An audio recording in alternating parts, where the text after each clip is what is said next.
नमस्कार दोस्तों, जय हिंद, जय भारत। स्वागत है आप लोगों का हमारे इस वीडियो में। और ये हमारा दूसरा एक ही प्रश्न का दूसरा वीडियो है। इसके पहले वाले में हमने इसको एक अलग तरीके से बताया था, जिसमें हम क्या किए थे बेटा कि x वैल्यू मूलधन को हम क्या माने थे x। लेकिन अब इस वाले तरीके में हम समझेंगे कि अगर आपके पास क्या दिया हो, ब्याज दर दिया हो, समय दिया हो, मूलधन न दे करके क्या दिया गया हो, मिश्र धन दिया गया हो। समझ में आया?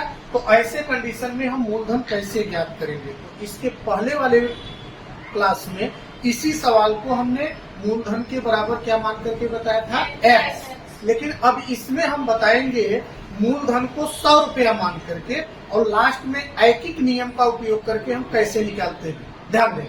तो यहाँ पर आप लोगों को जैसे पता ही है कि डेटा में देखा जाए तो R बराबर दिया है 10%। यही सवाल है ना, 10% वार्षिक ब्याज की दर से 3 वर्ष में किस मूलधन का मिश्र धन 5,525 रुपए हो जाएगा। तो R बराबर आपके पास है 10% बेटा, समय T बराबर आपके पास दिया है 3 वर्ष, और आपके पास क्या मालूम है बेटा, मिश्र धन A बराबर 5,525। हमें ज्ञात क्या करना है भाई, मूलधन P बराबर कितना, क्या हमें यही ज्ञात करना है।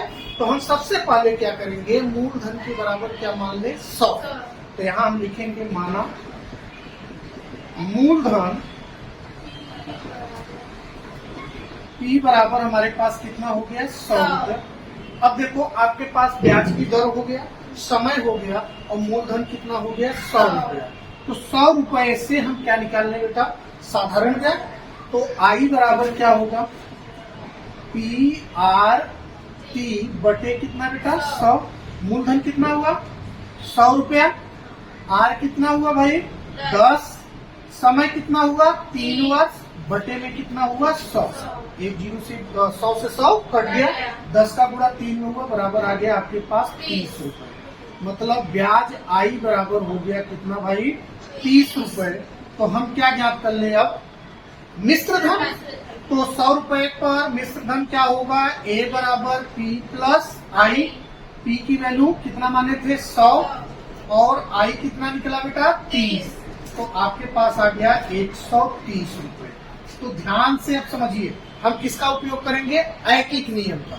ऐकिक नियम क्या कहता है, तो सवाल को देखो, यहाँ कितना आया, मिश्र धन 100 रुपए पर मिश्र धन कितना आया, 130 रुपए। तो यहाँ लिखिए आप कि 130 रुपए पर मूलधन कितना है बिटिया, मूलधन बराबर कितना है, 100 रुपया। तो यहाँ हो गया 100 रुपया।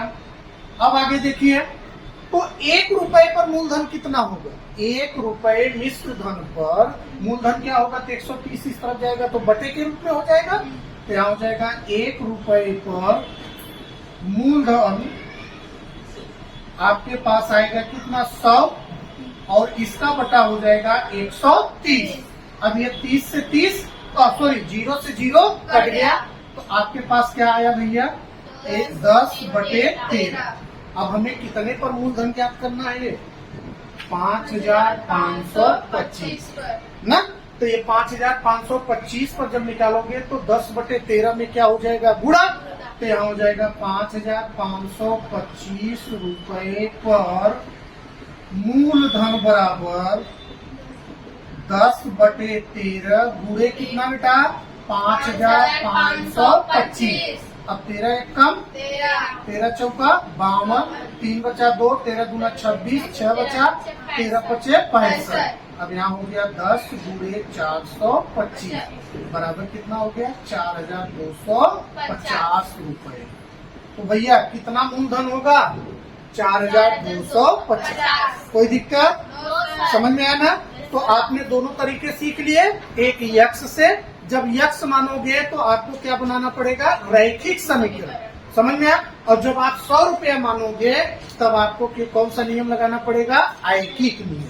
कौन सा, ऐकिक नियम। अगर आपको ऐकिक नियम नहीं आता है तो मुझे बताइएगा, उसका एक अलग वीडियो बना देंगे, उसको समझाएंगे, ठीक है। और मैं अपने दर्शकों से भी निवेदन करूंगा कि ऐकिक नियम समझना बहुत जरूरी है, क्योंकि बड़े बड़े कॉम्पिटेटिव एग्जाम में ऐकिक नियम का बहुतायत मात्रा में उपयोग किया जाता है। ठीक है, तो अगर आपको ऐकिक नियम नहीं आता है तो मुझे कमेंट करके बताइए, और जब यहाँ तक वीडियो देख ही लिए हो भाई तो शेयर भी कर दें और एक प्यारा सा कमेंट भी कर देंगे। आपके कमेंट से हमें और एक एनर्जी मिलेगी और हम नए नए कंटेंट उठा करके लाएंगे, और हमारा तो प्रयास ही है कि मैथ को सरल बनाना है। मिलते हैं अगले वीडियो में, तब तक के लिए जय हिंद जय भारत।